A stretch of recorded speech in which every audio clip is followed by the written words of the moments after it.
The idea of him phoning it in. I don't think I've seen a film that so blatantly breaks the rule of show, don't tell. There's nothing but telling going on here. I think I said that exact same line of yours in my earlier video. That's cool. Oh, well, I probably unintentionally stole it then, yeah. Oh, subconsciously stole it. But yeah, I thought the same thing. I got really angry every time What's-Her-Name did a voiceover or narration of, oh, we went here and couldn't remember anything just yet. It was so weird.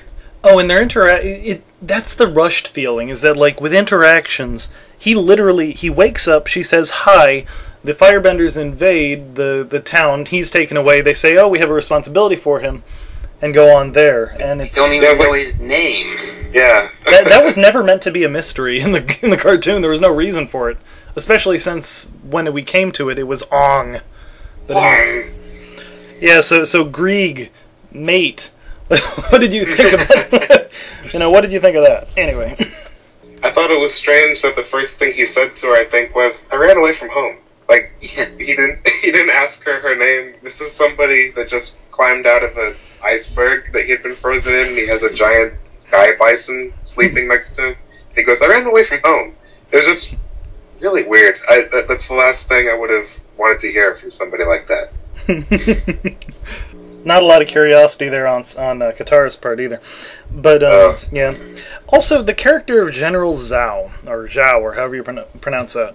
However they chose to pronounce it. But anyway, is it just me, or if you were going to accuse anyone of being a bad actor, would it have been him?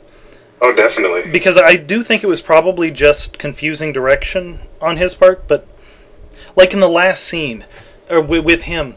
It just never made sense. He's like, don't fight him. He just wants a fight.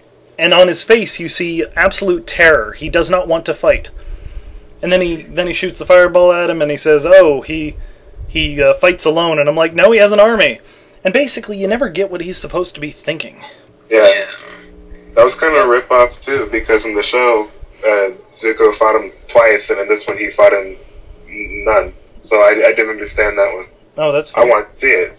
Yeah, no, instead they had to outsource to the 4 water-bending badasses. Who are they? Well, yeah, suddenly they looked really, really competent and confident, It's like, oh, let me duck out of the way of that fireball coming towards my head.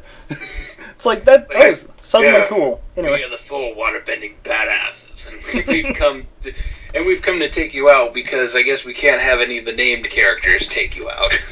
Yeah. We're to graphically drown you. Yeah, that was actually fairly graphic for what it could have otherwise been. Just drop them in the ocean, smash them into something, and don't show it. I'm surprised in that movie they would do that. Drown a guy in a bubble. Anyway. But fire doesn't actually do much, per se.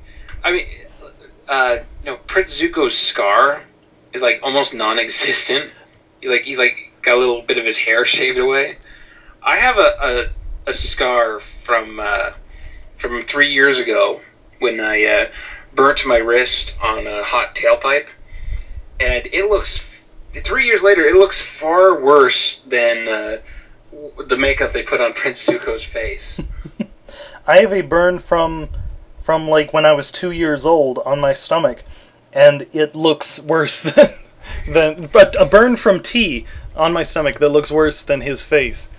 Yeah, that was kind of... They tried to underplay it a little too much. I don't have any burns, but his burn was not very convincing at all. The one fight scene I thought was actually okay. It kind of engaged me because of the mixture of elements. Was the one with the blue demon and Aang fighting against the firebenders. That was kind of cool. I will say that. That had the potential to be cool, I think. But I think it suffered the same problems from a lot of the other scenes, this slow rotating camera, and part of the fight is like obstructed by this weird air training device. You can't tell like who's around Aang, where they're coming from, why they're being so slow. And I think we need to focus a little bit more on the Blue Demon. I want to see some more impressive sword fights because at least that stuff was fast. Not so much of the 3 minutes of dancing followed by a gust of wind But yeah. Speaking of the Blue Demon subplot, which has like no bearing on anything whatsoever, I think they kind of ruined that scene where Aang has taken, once he discovers the blue spirit is Zuko, he takes him into the woods. And in the cartoon, Zuko wakes up and Aang is still there. And Aang is like, do you think we could have been friends? And then Zuko attacks him. I think that's like one of the very best scenes of Book 1. You're and right. I'll go on record and say Book 1 is my least favorite of the 3 books. So that's the best scene. And instead, Aang leaves before Zuko wakes up. And then he says that line, like, after Katara's frozen Zuko and the Water Tribe. It's like, when that line has, like, no bearing whatsoever. It's like, pretty much at his worst point, no potential for friendship there at all. And he says, we could have been friends. I'm like, what? And I just said what for several minutes. A design decision, and this is where I'm getting a little bit more into nitpicks, but the spirit world was probably the laziest otherworldly world thing I've ever seen. It was a blue filter, I believe, and that was an 80s music video. It was so cheap. It was like, I know M. Night Shyamalan can do something a little bit more imaginative than that if he tries, but this goes back to what you were saying, Grog. Sorry. I will now tell you the one thing I thought was at least interesting with this adaptation of the source material. With the design of like the armor and some of the architecture, they seem to have tried to make the Fire Nation more of a kind of a Roman feel to it, kind of more like Roman conquerors, and the Fire Lord Ozai is less of a cackling, faceless figure, and more of a Caesar. For me, that was kind of an interesting deviation.